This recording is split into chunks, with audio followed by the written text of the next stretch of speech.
Welcome to this presentation. Before we begin, I would like to introduce my YouTube channel, Nongbsap, where you can access a wide range of educational resources. The channel is organized into playlists covering pedagogy, ICT, training reports, internship materials, and many other resources designed to improve classroom practices and support the professional development of both teachers and learners. I warmly invite you to subscribe and explore the content to enrich your academic and professional journey. Let's start. Welcome to The Explainer. Today, we're going to break down a really powerful tool for educators, the case study. We're going to look at how you can use it to really understand your most unique students. Turning those classroom puzzles into real pathways for learning. So let's kick things off with a question that I think every single educator can relate to. Just take a second and think about that one student, the one who just doesn't quite fit the mold, whose behavior or learning style really makes you pause and go, what's going on here? Well, these students are what education experts call extreme cases, and it could be the kid with a million questions or the one who seems totally checked out. But here's the thing, these aren't problems, they're opportunities. They give us this incredible chance for a much, much deeper understanding that, believe it or not, can help your entire classroom. All right, so here's our game plan for today. First, we're going to define what actually makes a student a case. Then we'll walk through the blueprint for conducting a study. After that, we'll see real one in action, learn how to write up your findings, and finally, we'll talk about why this whole thing is so important.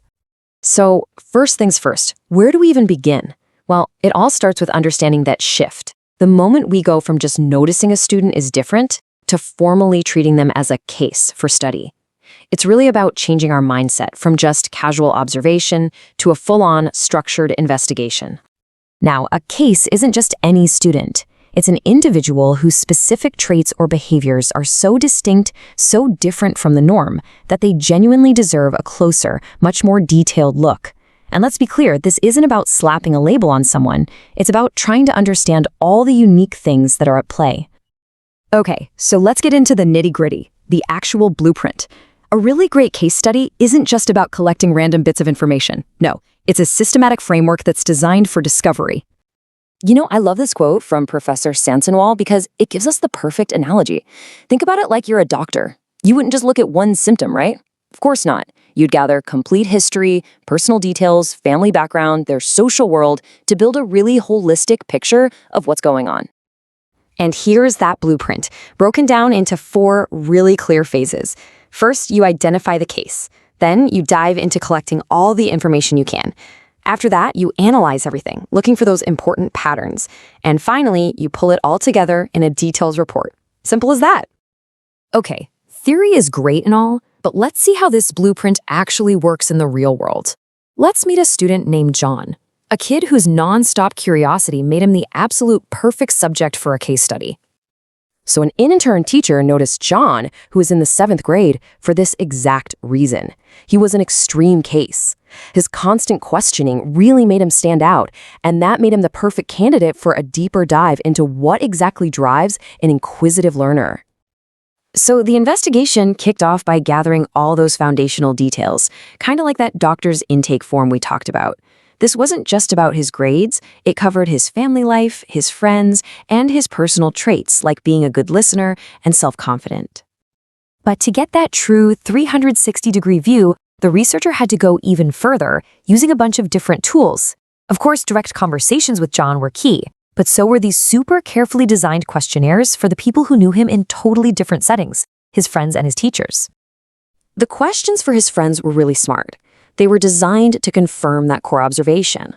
By asking them directly about his questioning behavior, the researcher could figure out if this was a consistent thing, across different social situations. And the questions for his teachers, they went even deeper. A question like this, for example, it doesn't just ask if he asks questions, it digs into the nature of his curiosity. It's trying to figure out if he's just looking for easy answers or if he's the kind of kid who's trying to get to the absolute bottom of a problem. So you've collected all this incredible, rich data and you've analyzed it. Now comes the final phase, the report. And the really crucial part here is weaving all those little data points together into a story that actually makes sense. Your final report needs a really clear structure. It should basically walk any reader through your entire journey: who the student is, the history behind the behavior you observed, exactly how you collected your information, what you discovered, and finally, your big conclusion, what it all means. And this right here, this is the ultimate goal. It's not about just listing a bunch of facts. The whole point is to create a compelling story that lets anyone who reads it step into that student's world and really understand their unique situation. Which, of course, brings us to the big question: why? Why go through all this trouble for just one student? What's the real impact here? Because it is never, ever just about that one student. The deep, focused effort it takes to understand one complex individual, well, that gives you powerful lessons and strategies that can benefit every single student in your room. It sharpens your skills as an educator in every way. I mean, just look at the conclusion from John's study. The final recommendation wasn't just, here's how to handle John. No, it was this much broader, more powerful insight: the need to create a classroom that engages students at all levels of curiosity. Now, that is a lesson that can completely transform your teaching. So I'll leave you with this final thought. A case study isn't just some academic exercise or a report you file away. It's a profound tool. It helps you develop empathy. It hones your craft as a teacher, and it helps you truly see the individual student behind all the data. The only real question left is, whose story are you going to uncover first? This video is prepared by Shri BL Nongbsap, Diet Thadlaskein. Once again, make sure to share, like and subscribe and give your valuable positive feedback and comments. Thank you.